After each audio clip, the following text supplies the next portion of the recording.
కునాల్ కామ్రా, నుపూర్ శర్మకు సంబంధించి సీతాకాపతి అని రాముణ్ణి అవమానించేలాగా మాట్లాడి, నుపూర్ శర్మ దేశాధినేత స్థాయి సెక్యూరిటీతో తిరుగుతోంది. ఇక మరొకరి వ్యాఖ్యకు దేవుణ్ణి అవమానించిన స్వేచ్ఛగా తిరుగుతున్నాడు.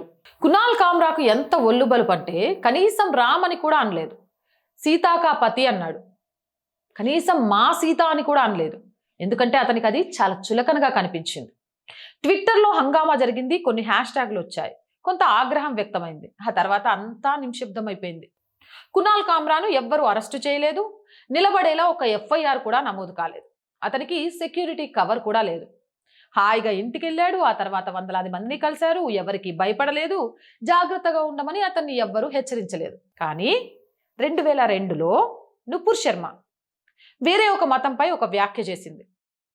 అప్పుడు ఆమె బీజేపీ అధికార ప్రతినిధి. ఒక్క మాటతో అంతా మారిపోయింది. పార్టీ ఆమెను కొద్ది రోజులకే తొలగించింది, పక్కన పెట్టేసింది, ఆమెను పూర్తిగా దూరం చేసిండ్రు. ఆ తర్వాత ప్రపంచం మొత్తం స్పందించింది. మన మ్యాప్లో వెతకాల్సిన దేశాలు కూడా మన రాయబారులను పిలిపించి వివరణ కోరాయి. సౌదీ అరేబియా ఒక ప్రకటన కూడా విడుదల చేసింది. ఏకంగా 15 దేశాలు నిరసన తెలిపాయి నుపూర్ శర్మకు వ్యతిరేకంగా. వాణిజ్య మంత్రులు, విదేశాంగ విధానాలు అన్ని ఆందోళనకు గురయ్యాయి. అప్పటి నుంచి ఆమె అత్యున్నత భద్రత నడుమ జీవిస్తోంది. ఇప్పటికీ అలాగే ఉంది.